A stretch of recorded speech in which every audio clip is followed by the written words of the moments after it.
की कहानी का शीर्षक है चटोरी नानी। गांव के एक छोर पर एक पुरानी लेकिन खूबसूरत हवेली थी।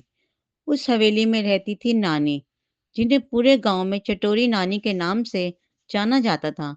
नानी का असली नाम मालती देवी था, लेकिन उनकी खाने की शौकीनी के कारण हर कोई उन्हें चटोरी नानी कहता था। नानी के स्वादिष्ट पकवान और उनके खाने के किस्से पूरे गांव में मशहूर थे। नानी का एक नियम था, हर दिन कुछ नया बनाना और गाय गांव के बच्चों को खिलाना।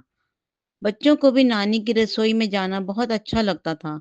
नानी की बातें, उनके पकाने का अंदाज और उनके अनगिनत किस्से बच्चों को अपनी ओर खींचते थे।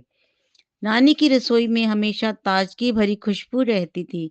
मसालों का स्वाद, देसी घी की खुशबू और ताजे फलों की मिठास, सब कुछ वहां मिलता था।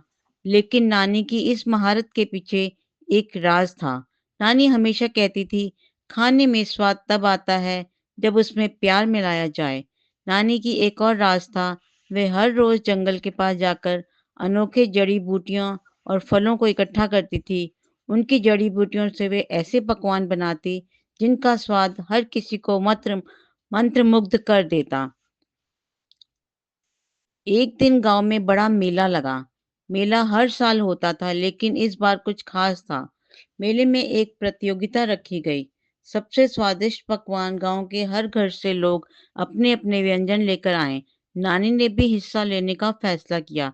नानी ने बच्चों को बुलाया और कहा, बच्चों, आज हम कुछ अनोखा बनाएंगे। बच्चे ने पूछा, क्या नानी? नानी ने मुस्कुराते हुए कहा, आज हम बनाएंगे अचारियां पूरी और अनोखी चटनी। नानी ने अचारियाँ पूरी के लिए एक खास मसाला तैयार किया। उस मसाले में सूखी इमली, अमचूर, पुदीना और कुछ जड़ी बूटियां मिलाई। चटनी के लिए उन्होंने जंगल से लाई अनोखी जड़ी बूटियों का इस्तेमाल किया। बच्चों ने नानी की मदद की और उनकी बताई हर बात को ध्यान से सुना। जब पकवान तैयार हुआ तो उसकी खुशबू पूरे गांव में फैल गई। लोग मेले में उस महक के पीछे खींचे चले आए। नानी की अचारिया पूरी और अनोखी चटनी ने सबका दिल जीत लिया। प्रतियोगिता के निर्णायकों ने सभी व्यंजन का स्वाद चखा, लेकिन जब उन्होंने नानी के पकवान का स्वाद लिया तो वे चकित रह गए। उन्होंने कहा, इतना अनोखा स्वाद हमने आज तक नहीं चखा। नानी ने प्रतियोगिता जीत ली। उन्हें इनाम में एक चमचमाता ताज और गांव के राजा से सम्मान मिला।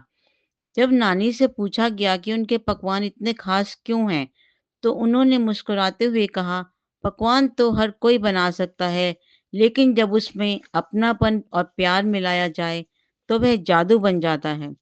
उस दिन से नानी की चटोरी नानी की कहानी और भी मशहूर हो गई। बच्चों ने उनसे वादा किया कि वे नानी की तरह हर चीज में प्यार और खुशी शामिल करेंगे। गांव में आज भी चटोरी नानी की कहानियां सुनाई जाती हैं और उनके अचारिया पूरी और अनोखी चटनी का स्वाद हर किसी की यादों में ताज़ा है। Big thanks to all our subscribers for subscribing our channel. If not, please subscribe and do not forget to press the bell icon for all notifications.